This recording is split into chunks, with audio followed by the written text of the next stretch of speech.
फिल्मी दुनिया में आने के बाद स्टार्स को नाम और शोहरत के साथ खूब दौलत भी हासिल हो जाती है।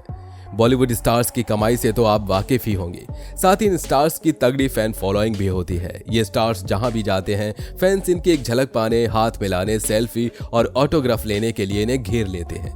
ऐसे मौकों पर इनके बॉडीगार्ड्स इन्हें पूरी सुरक्षा देते हैं। बॉलीवुड में लगभग हर बड़े स्टार्स ने अपने सिक्योरिटी के लिए पर्सनल बॉडीगार्ड रखा है, जो घर से बाहर निकलते ही हर जगह इनके साथ जाते हैं। कुछ स्टार्स तो अपने बॉडीगार्ड को परिवार की तरह रखते हैं। बॉलीवुड स्टार्स के साथ हमेशा साथ रहने के कारण उनके बॉडीगार्ड भी खूब चर्चा में रहते हैं। लेकिन दोस्तों, आपको बता दें कि बॉडीगार्ड भी एक सितारा ऐसा भी है जो अपनी सुरक्षा के लिए कोई भी बॉडीगार्ड नहीं रखते। ऐसा नहीं है कि इनकी फैन फॉलोइंग कम है। इनके फैन फॉलोइंग का अंदाजा आप इस बात से लगा सकते हैं कि 2023 में भी इनके फैंस थिएटर में इनकी फिल्म, कार, बाइक से लेकर ट्रैक्टर तक भर भर कर जाते हैं। जी हाँ, ये कोई और नहीं बल्कि 90 के दशक का वो सितारा है जिसकी बस एक चीख पर ही उनके फैंस थिएटर में पागल हो जाते थे। दोस्तों, हम बात कर रहे हैं सनी देओल की। तो चलिए आज के इस वीडियो में जानते हैं कि जहां बॉलीवुड के बड़े बड़े सितारे अपनी सिक्योरिटी के लिए हर साल करोड़ों रुपया खर्च करते हैं, वहीं सनी पाजी अपने साथ क्यों एक भी बॉडीगार्ड नहीं रखते। तो चलिए शुरू करते हैं। दोस्तों, सलमान खान की बात करें तो सलमान खान की सुरक्षा में लगे बॉडीगार्ड तकरीबन उनके साथ करीब 25 सालों से काम कर रहे हैं और सालाना तकरीबन 2 करोड़ से ज्यादा उन्हें सैलरी मिलती है। इसी के साथ ही अमिताभ बच्चन की बात करें तो अमिताभ बच्चन की सालों से सुरक्षा कर रहे हैं बॉडीगार्ड का नाम जितेंद्र सिंह है और सालाना इनकी करीब 1.5 करोड़ रुपए के आसपास इनकी सैलरी होती है। किंग खान यानी कि शाहरुख खान की बात करें तो शाहरुख की हिफाजत में रवि सिंह लगे हुए हैं और जो हमेशा से ही शाहरुख खान की हिफाजत में कोई भी कसर नहीं छोड़ते। मीडिया रिपोर्ट्स की माने तो शाहरुख खान की हिफाजत के लिए रवि को करीब 3 करोड़ रुपए के आसपास की सैलरी मिलती है। तो इस तरह आप भी समझ सकते हैं कि ये फिल्म सितारे अपनी हिफाजत के लिए इन सभी बॉडीगार्ड्स को एक मोटी रकम देते हैं। लेकिन वहीं बॉलीवुड फिल्म इंडस्ट्री में एक ऐसा भी कलाकार है जिसे बॉडीगार्ड की जरूरत नहीं पड़ती। जी हाँ, हम बात कर रहे हैं सनी पाजी की और ये बॉलीवुड के उन चुनिंदा कलाकारों में से एक हैं जो खुद का बॉडीगार्ड नहीं रखते। हालांकि कई बड़े इवेंट शो के दौरान या फिर किसी ज्यादा भीड़ भाड़ वाली जगहों पर जब सनी पाजी जाते हैं तब वो इवेंट के हिसाब से कुछ बॉडीगार्ड्स हायर कर लेते हैं, लेकिन उन्होंने अभी तक खुद का कोई पर्सनल बॉडीगार्ड नहीं रखा। अब आप भी सनी पाजी के स्टारडम से वाकिफ होंगे और ये भी जानते होंगे कि पाजी का फिल्मों में क्या रुतबा रहा है। अब ऐसा नहीं है कि पाजी सिर्फ बड़े पर्दे पर ही अपनी जांबाजी के लिए जाने जाते हैं, बल्कि असल जिंदगी में भी ये उतने ही दमदार हैं जितने कि बड़े पर्दे पर दिखाई देते हैं। मौजूदा समय में इनके अगर उम्र की बात करें तो इनकी उम्र लगभग 65 साल की हो गई है, लेकिन इन्हें देखने के बाद आप इस बात का अंदाजा भी नहीं लगा सकते कि इनकी इतनी उम्र हो सकती है। इन्होंने अपने शरीर को जिस हिसाब से फिट करके रखा है वो काबिले तारीफ है। और बात करें सनी देओल की सुरक्षा की तो सनी देओल अपनी खुद की सुरक्षा खुद ही कर लेते हैं। चलिए इसी कड़ी में हम आपको सनी पाजी के एक किस्से से रूबरू करवाते हैं। हुआ यूं कि सनी देओल के छोटे भाई बॉबी देओल ने एक इंटरव्यू के दौरान एक घटना का जिक्र किया था, जिसमें उन्होंने बताया कि मेरे बड़े भैया अकेले ही पेट्रोल पंप पर 4 लोगों से भिड़ गए थे और इस बात का खुलासा उन्होंने द कपिल शर्मा शो में किया था। बॉबी देओल इस दौरान बताते हैं कि जब मैंने कॉलेज में कभी भी सनी भैया का नाम लेकर दादागिरी नहीं की, कभी अपने माता पिता का नाम भी नहीं लिया, कभी जरूरत नहीं पड़ी, क्योंकि फिल्मों में आने से पहले भैया खूब झगड़ते थे। फिल्म बेताब की शूटिंग चल रही थी, इसलिए हम पेट्रोल पंप पर पेट्रोल भर रहे थे। वहां से कुछ गुंडे भैया के सामने आ गए। भैया 4 लोगों से अकेले लड़े और उस समय उनका कोई दोस्त कार से बाहर नहीं निकला। तो दोस्तों, इस तरह आप भी समझ सकते हैं कि सनी पाजी अकेले ही अपनी सुरक्षा कर सकते हैं और उन्हें किसी भी बॉडीगार्ड की जरूरत नहीं है। खैर, इसी कड़ी में अगर सनी पाजी के वर्क फ्रंट की तरफ नजर डालें तो जैसे कि आप सभी जानते हैं कि सनी पाजी की मोस्ट अवेटेड फिल्मों में से एक गदर 2 का काफी बेसब्री से इंतजार किया जा रहा था। यह 2023 में सनी देओल की मोस्ट अवेटेड फिल्मों में से एक है। अनिल शर्मा के प्रोडक्शन में बनी गदर 2 अब तक कई सारे रिकॉर्ड्स तोड़ चुकी है। इस फिल्म ने बहुत कम समय में ही 300 करोड़ रुपए का आंकड़ा पार कर लिया।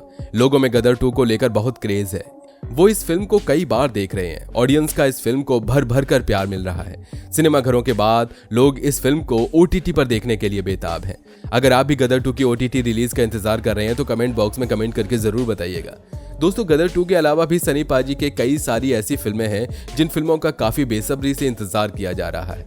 आर बाल्की की फिल्म चुप और जोसेफ की हिंदी रीमेक यानी सूर्या की शूटिंग फिलहाल अभिनेता सनी देओल राजस्थान के जयपुर में कर रहे हैं। दोस्तों, सनी देओल बॉलीवुड में अपने 2.5 किलो के हाथ और फिल्मों में पाकिस्तान को सरहद पर धूल चटाने के लिए पहचाने जाने वाले एक्टर हैं। 19 अक्टूबर 1959 को जन्मे सनी देओल का जन्म पंजाब के सहनवाल में एक्टर धर्मेंद्र और प्रकाश कौर के घर में हुआ। सनी देओल 4 भाई बहन हैं। सनी देओल के बाद उनके भाई बॉबी का जन्म हुआ और फिर 2 बहनें विजेता और अजीता जन्मी। बाद में धर्मेंद्र ने हेमा मालिनी से शादी कर ली, जिनसे 2 बेटियां ईशा देओल और अहाना देओल हुई। ये दोनों सनी देओल की सौतेली बहनें हैं। बहुत कम ही लोगों को पता होगा कि सनी देओल का असली नाम अजय सिंह देओल है। क्योंकि उनका परिवार उन्हें प्यार से सनी नाम से बुलाता था, तो आगे चलकर फिल्मों में भी उन्हें सनी नाम से ही पहचान मिली। हालांकि 1995 में उन्होंने अजय नाम की एक फिल्म में भी काम किया था। सनी देओल ने RA पोद्दार कॉलेज से कॉमर्स और इकोनॉमिक्स में ग्रेजुएशन किया। वहीं सनी को पिता धर्मेंद्र की तरह से ही बचपन से एक्टिंग करने का शौक रहा, इसलिए वो पढ़ाई के साथ ब्रिंघम के द ओल्ड वर्ल्ड थिएटर से एक्टिंग की शिक्षा लेने के लिए इंग्लैंड चले गए। इसके बाद सनी देओल कई फिल्मों में नजर आए, पर ज्यादातर देशभक्ति फिल्मों में एक्शन करते ही दिखे, इसलिए लोग उनको देशभक्त हीरो के नाम से भी जानते हैं। सनी देओल ने इंडियन, जीत, गदर एक प्रेम कथा, बॉर्डर और माँ तुझे सलाम जैसी देशभक्ति की भावना से भरी बेहतरीन फिल्में की हैं। आपको बता दें कि सनी देओल ने फिल्म बेताब से एक्ट्रेस अमृता सिंह के साथ इंडस्ट्री में डेब्यू किया था। 5 अगस्त 1983 में रिलीज हुई सनी देओल की इस फिल्म की शूटिंग के दौरान अमृता से उनकी नजदीकियां बढ़ने लगी और दोनों रिलेशनशिप में आ गए थे। राहुल रवेल के निर्देशन में बनी इस फिल्म ने रिलीज होते ही धूम मचा दी थी। सनी देओल और अमृता सिंह का रिलेशन ज्यादा दिन तक टिक नहीं सका और दोनों अलग हो गए। बाद में सनी देओल ने मिड डे की एक रिपोर्ट के मुताबिक 1984 में पूजा देओल से शादी कर ली, जिनसे उनके 2 बेटे करण और राजवीर हैं। दोस्तों, गदर के अलावा सनी देओल की सबसे फेमस 2 फिल्मों में उनके किरदार का नाम आज भी उनके फैंस नहीं भूलते। फिल्म जिद्दी में सनी देओल ने देवा प्रधान नाम के व्यक्ति की भूमिका निभाई थी और जया यानी कि रवीना टंडन उनकी लव इंटरेस्ट बनी थी। वहीं फिल्म बॉर्डर में सनी देओल ने मेजर कुलदीप की भूमिका निभाई थी। फिल्मों के अलावा सनी एक सफल बिजनेसमैन भी है। सनी साउंड स्टूडियो कंपनी में एविएट समूह के साथ उनकी पार्टनरशिप है, जिसे उन्होंने 1996 में स्थापित किया था। इस कंपनी का भारत में डॉल्बी डिजिटल साउंड लाने में बड़ा योगदान माना जाता है। साथ ही सनी अपने भाई बॉबी और पिता धर्मेंद्र के साथ रेस्टोरेंट चेन भी चलाते हैं। फिल्मों में सनी अपने गुस्सैल और आक्रामक छवि के लिए जाने जाते हैं, पर असलियत में वो बेहद शर्मीले और विनम्र व्यक्तित्व के इंसान हैं। सनी की शानदार बॉडी के प्रशंसकों को शायद ही पता हो कि इस बॉडी के पीछे हॉलीवुड अभिनेता सिल्वेस्टर स्टैलोन प्रेरणा है। सनी उनके इतने बड़े प्रशंसक हैं कि उन्होंने सिल्वेस्टर स्टैलोन जिम से ही प्रशिक्षण लेकर अपनी शानदार बॉडी बनाई। सनी को 2 बार राष्ट्रीय पुरस्कार मिल चुका है। 1990 में फिल्म घायल में सर्वश्रेष्ठ अभिनेता और 1993 में फिल्म दामिनी सर्वश्रेष्ठ सहयोगी अभिनेता के रूप में उन्हें सम्मानित किया गया। तो दोस्तों, आज के लिए बस इतना ही। अगर आप भी सनी पाजी के फैन हैं तो इस वीडियो को जरूर लाइक करिए और हाल ही में रिलीज हुई सनी पाजी की गदर 2 मूवी अगर आपने देखी तो हमें कमेंट करके जरूर बताइए कि आपको ये मूवी कैसी लगी। और हाँ, वीडियो अगर पसंद आई हो तो वीडियो को लाइक करिए, साथ ही अपने दोस्तों के साथ शेयर करिए। और अगर आप हमारे चैनल पर नए हैं तो नीचे दिए गए लाल बटन को दबाकर चैनल को सब्सक्राइब जरूर कर लीजिए।